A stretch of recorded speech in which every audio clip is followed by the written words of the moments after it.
سرسبزی باغ وحش کابل با فرارسیدن فصل بهار بیشتر شده. به گفته مسئولان، ساحات سبز این باغ هم وسعت یافته و حالا کاملا آماده پذیرایی شهروندان است. این به نام بوم میگه این پرنده، یک پرنده وحشی است. چشمای بسیار مقبول داره. از طرف روز قدر فعال نیست، یعنی آرام است، میخوابه و میتونه که سر خود یا گردن خود 360 درجه دور بده. این حیوان گوشتخور است و در گوشت باز گرده را بسیار خوش داره. این پرنده از جمله لاشخور هستند، گوشت لاش میخورن.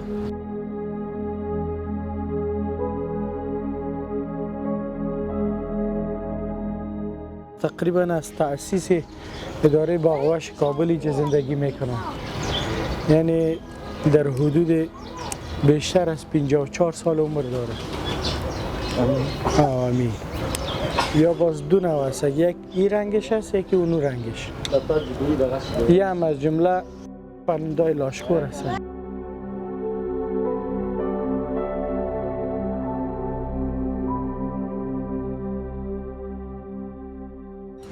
تابان بیا بیا بیا بیا بیا بیا این طرف بیا بیا دیگه بیا. اصلا این دولت بامیان پیدا میشن. یک حیوان مشهور افغانستان است که آیبکس میگیره و فعلا در کوریز است. یک حیوان نشخوار کننده.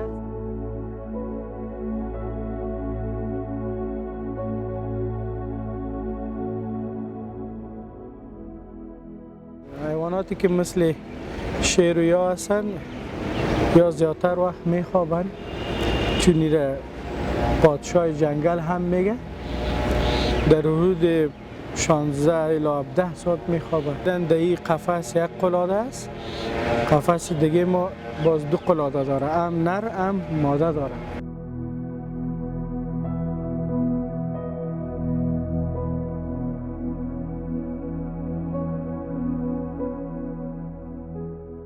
ما هم شترهای دو کوهانه داریم، هم یک کوهانه هم ساده که در کوهانه ازی شهم ذخیره میشه و یک حیوانی است که در خشکه و صحرا زندگی میکنه.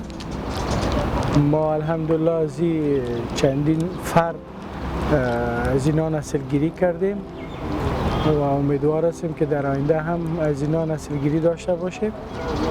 اصلا دفعه اول یک جوره بود و فعلا تعدادشان بیشتر شده. میتونه که در مقابل بی‌آبی زیاد مقاومت بکنه، حتی میتونه تا چندین وقت بدون آب زندگی بکنه. در پالوی قفس شترها قفس آهو است که در این جمله مارخور است، آهوی نخشیر است و بز کوهی. این سه رس حیوان اینجا با هم با توافق زندگی میکنند. یکی از مشهورترین حیوان افغانستان است که ایره بز مارخور میگه.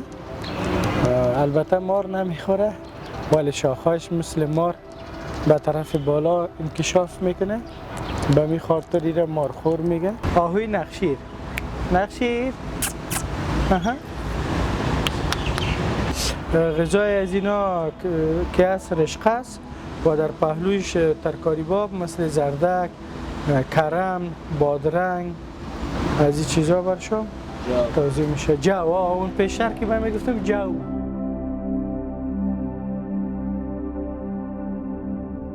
این خارای ازیا که هست اینا را در وقت تهدید رها میکنه و حیوان مقابل خود با می خارا میزنه و از خود دفاع میکنه. اصلا این حیوانات یک حیوان پستاندار است تو چمیته و در زراعت دیگه کچالو اینیا را بسیار زیاد خراب میکنه در اطراف. باختری بیا بیا بیا بیا بیا.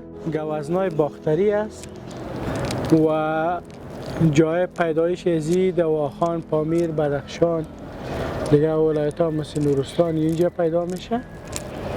در یک حیوانی است که در مناطق سرسبز میتونه زندگی کنه ولی اینجا هم با محیط توافق کرده. شاخهای از یا که است نو در حالت رشد است، سال یک دفعه شاخهای خود اینا مندازه، کوریز میکنن. فعلا هم کوریز اینا شروع شدن